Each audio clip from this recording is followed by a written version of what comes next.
Then came the Indian Independence Act of 1947. The most important event was the historical announcement of India's Governor General, Lord Mountbatten, with regard to the date of British withdrawal from India to 15th August 1947. The Act created two new dominions, India and Pakistan. Both these new sovereign states were given freedom of choice either to continue to be the member of British Commonwealth or to leave it. The power was to be transferred to the Constituent Assembly of India and Pakistan, which were created by the Act itself to frame the constitution for their respective countries.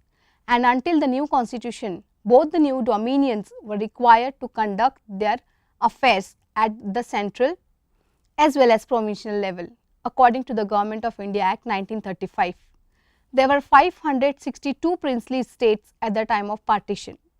They were earlier bound with Britain through treaties which allowed them complete free hand in the suppression of their subjects, imposed British Crown as the paramount power, whose functions were performed by the Viceroy.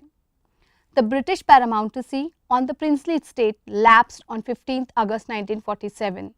The rulers of the states were given three options. Firstly, they could join Indian Dominion of their own free will as independent entities. Secondly, they could join the Dominion of Pakistan, and thirdly, they could choose to remain independent. Now we come to conclude. The present society is always an outcome of its past, which in turn sets out the horoscope of its future. Partition has also been the result of several forces, social, economic, political and religious, at work in the life of the Indian people, the Hindus, Muslims, Christians and others. Partition has been an epoch-making event in Indian history. It marks the march of a nation from slavery to self-rule, but through the pool of blood of their brethren and unfortunately by their own swords. 15th August 1947 presented two aspects. It was the day of the worst communal anger ever registered in the Indian history. At the same time, it was the day of independence of India. The British rule came to an end. The Indian Independence Act of 1947 came as a reward and punishment to itself of springs. The study of interaction between India and Pakistan is dominated by different variables such as conflict, crisis and cooperation. Since the partition, both the countries have been looking at each other with mistrust, suspicion and fear. The creation of Pakistan gave Hindu-Muslim rivalry a great degree of legitimacy.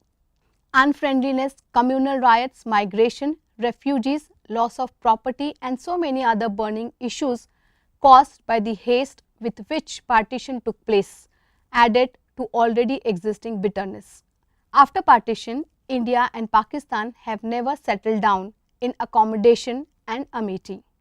As one Pakistani columnist wrote recently, India and Pakistan are two men who have married each other's sisters.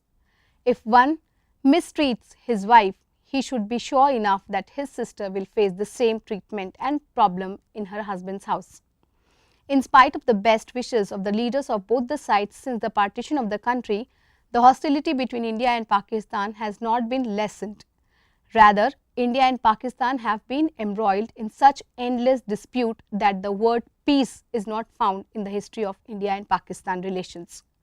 I hope the discussion on partition of India will help you in understanding the fact that the British policy of divide and rule is actually one of the major factor for the partition of India into India and Pakistan.